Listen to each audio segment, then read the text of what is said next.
Y tiene la amabilidad de atendernos. Marina, ¿cómo estás? Reinaldo 7K te saluda. ¿Qué tal? ¿Cómo están? Bien, muy bien.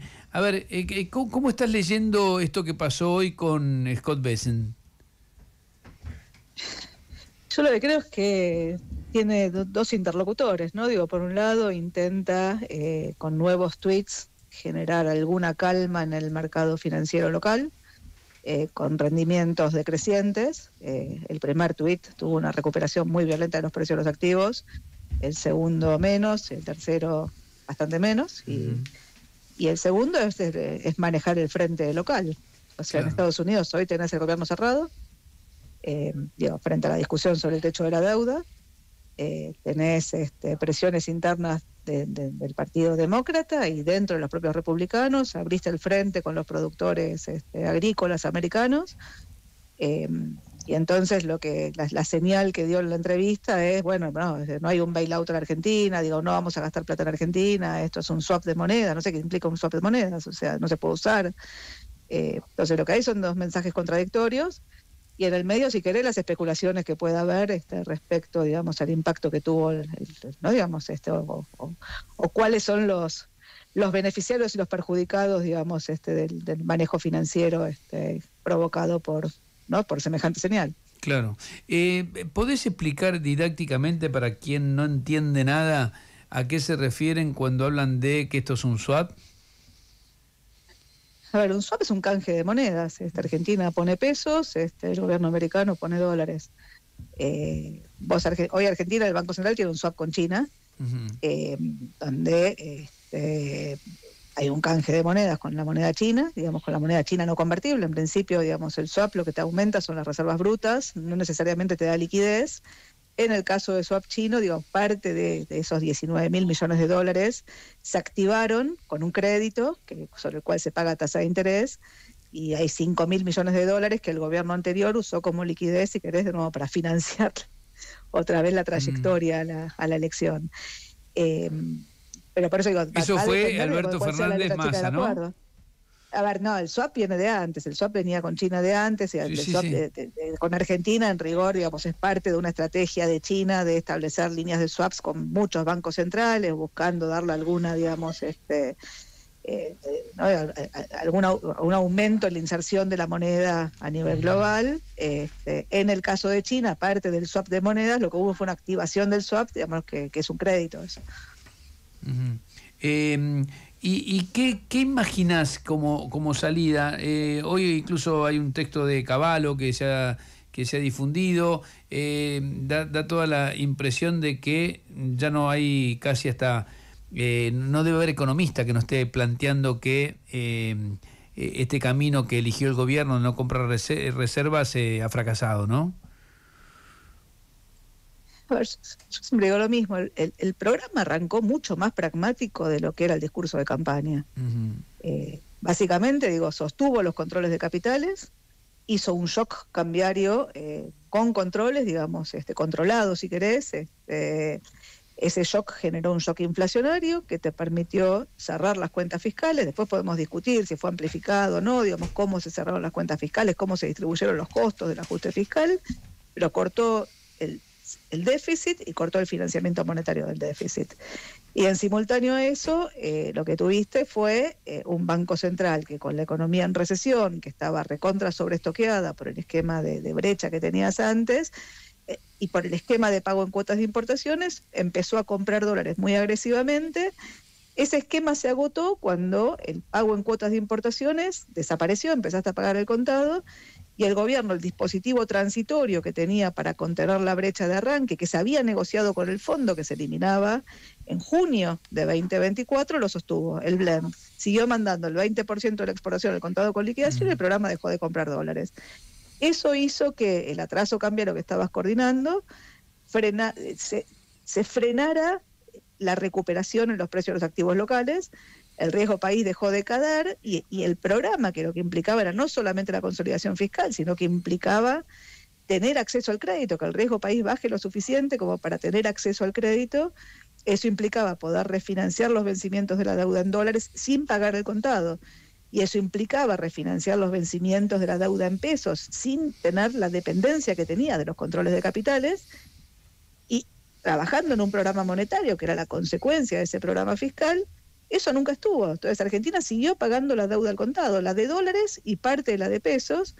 Vos emitías los pesos con controles de capitales, ancla cambiaria, esos pesos se volcaban, le daban liquidez al sistema financiero, los bancos prestaron, aumentó el crédito, y eso es lo que te permitió el rebote del nivel de actividad, en simultáneo la baja tan agresiva que tuviste en la inflación, el caudal político y todo lo que vino después. Ahora, el modelo se agotaba porque no generaba dólares, el blanqueo le dio aire, te permitió llegar a enero. En enero el riesgo país había bajado por debajo de 600 puntos básicos, el tipo de cambio financiero valía abajo de 1.200 pesos, lo mismo que valía a la elección de octubre del 2023.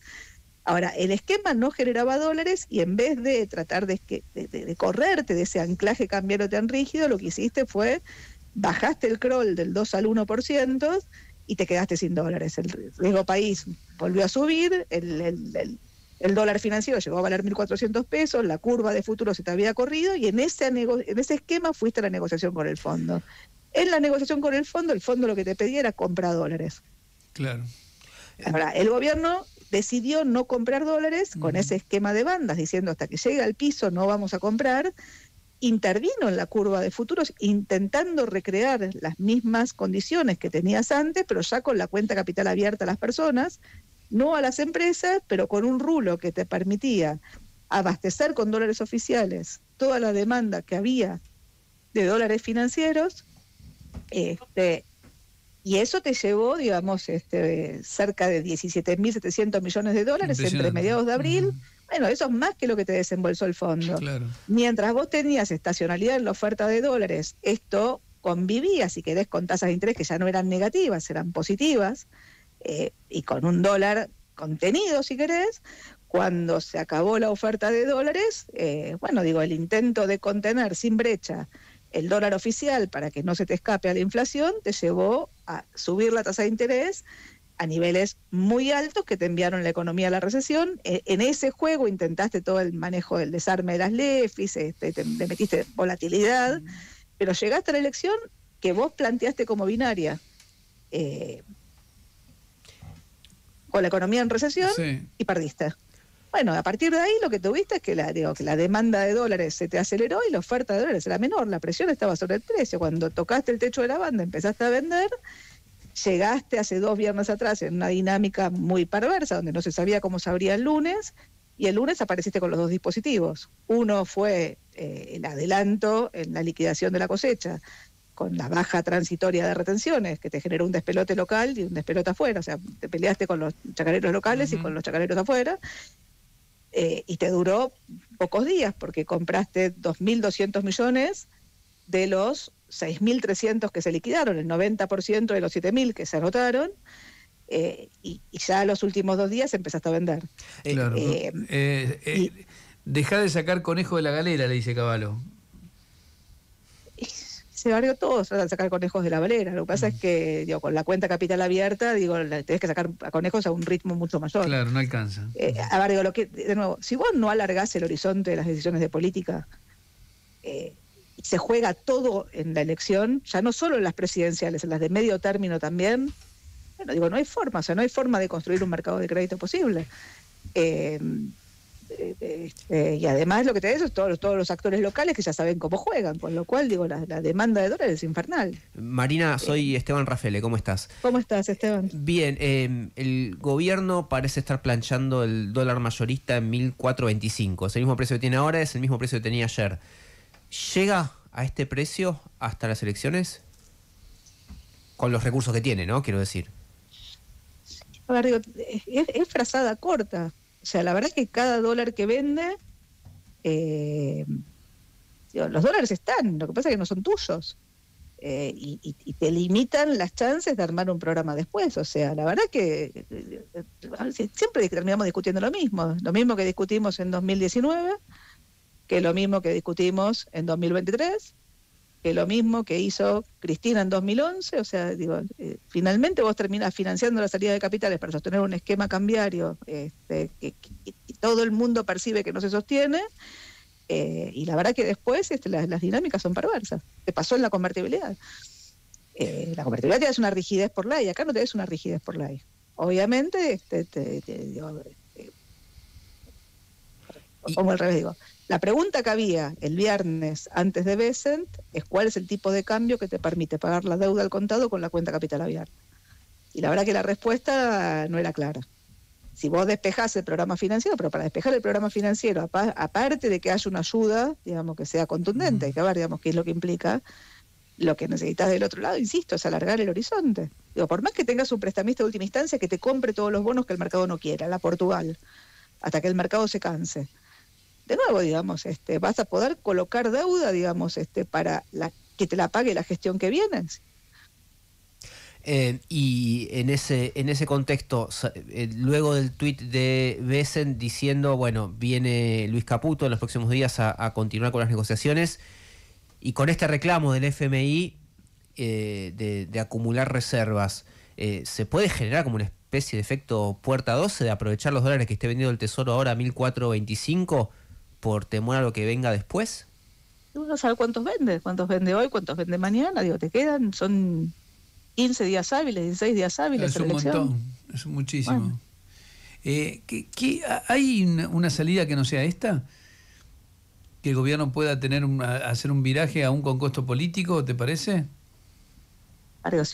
Yo siempre hablo del triángulo, ya la gente está cansada de escucharme. Yo lo que digo es, para que funcione un programa de estabilización, vos necesitas la macro, un programa macro, necesitas un programa micro y necesitas mantener la gobernabilidad. Y son las tres cosas en simultáneo. No funciona una sin las otras dos. Si querés, los gobiernos peronistas, si querés populistas, ponle el nombre que quieras, de alguna forma se ocupan de la micro, no generando un aumento en la productividad, sino cerrando la economía y distorsionando los precios relativos, pero manteniendo el nivel de empleo, de manera tal de sostener, si querés, la gobernabilidad, y se olvidan de la macro, o sea, desatienden el frente fiscal, desatienden el frente de la deuda y terminan consumiéndose los stocks, o sea, vaciando el Banco Central, las reservas y la emisión de pesos. Y si querés, cuando vienen del otro lado, los gobiernos que hacen los deberes en términos de mercado, intentan un programa macroeconómico que intenta la consolidación fiscal y que intenta, si querés, con atraso cambiario, mantener la gobernabilidad. Los gobiernos populistas mantienen el esquema con cepo, y detrás del cepo lo que tenés es la brecha, que la brecha genera una transferencia de ingresos violentos, o sea, digo, el esquema es claramente perverso. Ahora vienen los otros del otro lado y lo que te hacen es te abren la cuenta capital, y cuando te abren la cuenta capital e ingresan dólares, sostienen la gobernabilidad, y cuando la cuenta capital está abierta y los dólares se van, bueno, la gobernabilidad empieza a... La verdad es que necesitas un programa, o sea, cualquier programa para que funcione, vos necesitabas recapitalizar el balance del Banco Central, y eso era un programa fiscal, era un programa financiero y era un programa monetario. El programa monetario era la contracara del programa fiscal y del programa financiero. O sea, vos cortás el financiamiento del déficit para pagar salarios y jubilaciones, pero no cortás el financiamiento de la deuda y seguís emitiendo pesos para pagar los vencimientos de la deuda. Bueno, mientras tenías controles de capitales, esto funcionaba. Cuando sacaste los controles de capitales, la tasa de interés doméstica la mandaste al infinito.